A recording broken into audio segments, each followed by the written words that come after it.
Hello everyone! Welcome to the first ever, and probably only ever, episode of Bazaar Cinema, a show in which you send me random obscure movies of varying levels of quality for me to review. Now, granted, for this episode, nobody seems to have sent me any movies, but, in the coming episodes, if there are any, that might change. So, yeah, just go to the email in the link below, or right here, and suggest me your movies, because I will most doubtably react to them. I mean, after all, you will get a review. I always review movies. But, yeah, without further ado, let's get on with a few movies that I have gathered from Letterboxd, because, that's what I primarily use. And, well, I can't say these are a particularly good quality, but I could certainly say they will make for some pretty interesting reviews.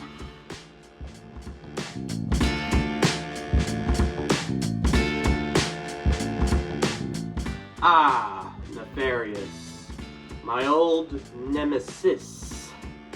Okay, so, for some context, I used to be a very vocal supporter of this movie back when I had my gripes with Hollywood. I still do. But they're a lot more, shall I say, more well-informed and less cringe. But, yeah, Nefarious was a movie I was promoting to hell and back on Facebook, which, just saying about that is pretty cringe. But, yeah. And then I actually watched the movie. Well, it was the worst film I've ever seen. Well, that's a bit of an overreaction. It was the worst horror movie I've ever seen. That seems a bit more fair, because Nefarious, in many ways, is a horror movie in which the main horror is, if you don't believe in the Bible, you go to hell. That's it. That's the horror. You go to hell. That's the horror, people. It gets even more pathetic once you realize they could have had a pretty interesting movie. I mean, the concept of a serial killer being possessed by a demon and a guy who is basically now having to come to terms with the fact that he's killed, like, 3 people, and keep in mind that's not the serial killer. The serial killer's like killed, I don't remember. But basically, yeah, that sounds like an interesting film on paper, but, like, they don't really play into its strengths. Like, there was only one scene in the movie that was scary. And that scene was at the beginning, in which a guy was, like, tidying up his office, and then, like, he walks out of frame, and then he falls off the building. You can see him falling out the window, and he dies. That's the horrifying scene. That's the only scary scene in the movie. Yeah. The rest of the scenes are just, if you do this, you go to hell. That's it. Nefarious, you were a shit film. Do better next time. Oh, it's also getting a sequel, which I'm not reviewing unless someone suggests it. It also has books, but I'm not a, book reviewer, so I'm staying in my lane. Yeah. But anyways, on to our next movie to review.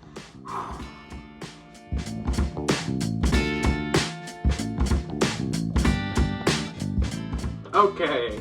So, I found this movie while looking for obscure and bad movies on Letterboxd. Like, I looked for it on a list, and, well, its title alone stuck out to me like a sore thumb. I mean, who names a movie Love, Hair, and Racism? That's like The Good, the Bad, and the Ugly, but dumber.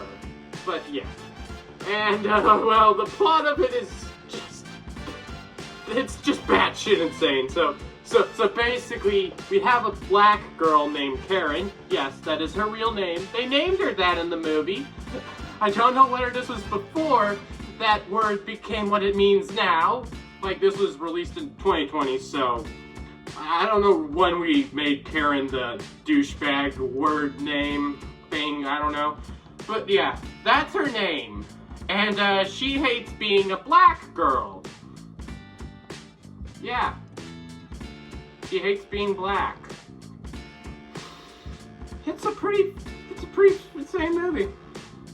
Like, I could get into more details. Like, for one, it opens up with the most weirdest way to open up a film. Like, no joke, it opens up with her about to hit a man like this. And let me tell you, that was a weird way to open a film. Like, yeah, it gets explained later on, but still. Why would you open a film with a still frame of that?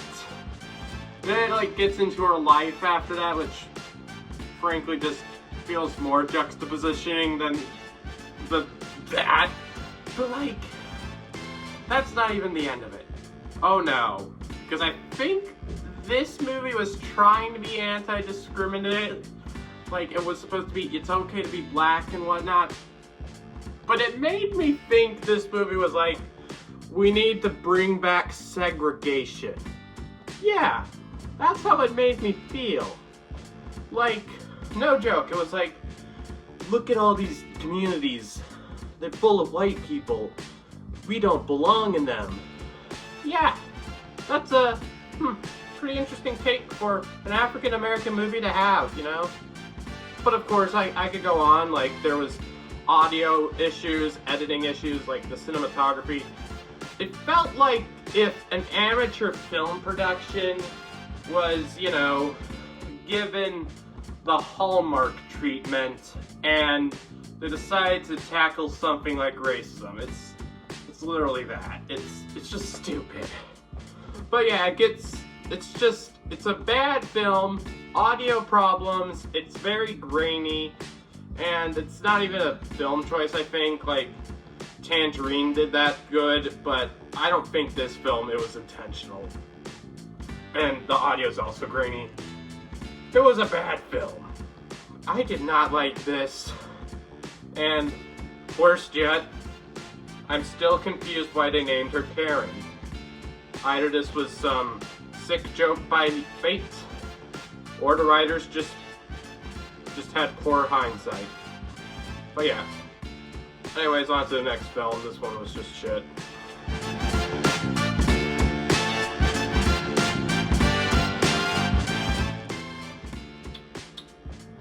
This is probably the worst film I have seen today. And that's saying a lot compared to what we just saw, you know, previously. But yeah. Let's talk about Where the Dead Go to Die, because oh my god, I freaking hate this movie. So, here we go. Okay, so one thing I'm gonna have to explain to you is this is a, I don't know, it's among the lines of Serbian film. If you know what Serbian film is, yeah, it's fucked up. So, yeah, this movie is... But not only that, but guess what? It also has surreal and downright disturbing imagery in it, but guess what? It means nothing. No, seriously, the film director said in an interview he did it because he felt like it. Because he liked it, and yeah, that's it. No other reason, it's just there because it's there. But yeah, now, this movie is also the reason why I'm now considering not all dogs go to heaven. Some dogs go to places worse than hell, because frick that dog! And god damn it, the CGI! Man, I can handle stuff like Xavier the Renegade Angel, which it's an okay show. I mean, it's great, but man, does it get tiring after a while. But this shit is exhausting, man. I couldn't watch it anymore. Honestly, I don't even want to talk about it anymore. Let's just get on to the final review of this episode or something. I don't know.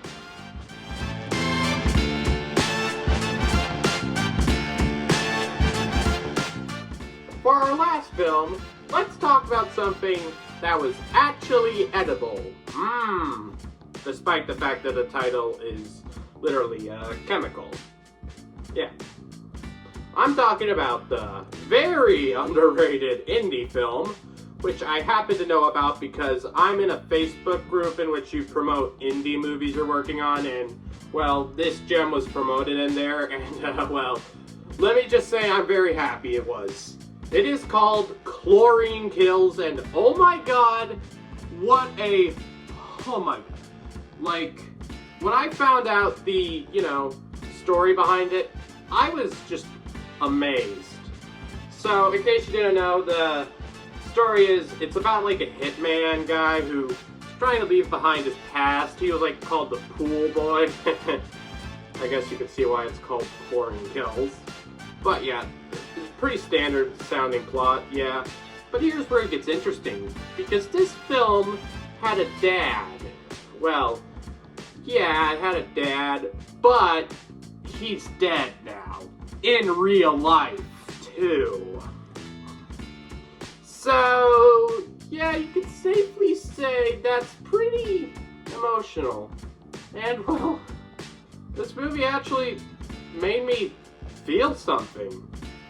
Something I've been not really feeling from most modern movies, because apparently they seem to shy away from human emotions in favor of marketability. Boo. But yeah, just seeing the dad scenes of him talking with his son, I was just heartwarmed and kind of sad, but in a happy way. He's gone, but he's not forgotten. And hopefully this review, and maybe this series, which if I continue it, may, shine light on more obscure, sometimes good movies, like Chlorine Kills. There's even more Chlorine movies in like a trilogy. Well, there's more than this one, but you get the point. So yeah, anyways, that's all I have time for today. I know I had fun, certainly with this one, not with the others, but yeah. Until next time, see ya! Fincannreviewsyourfilmideas.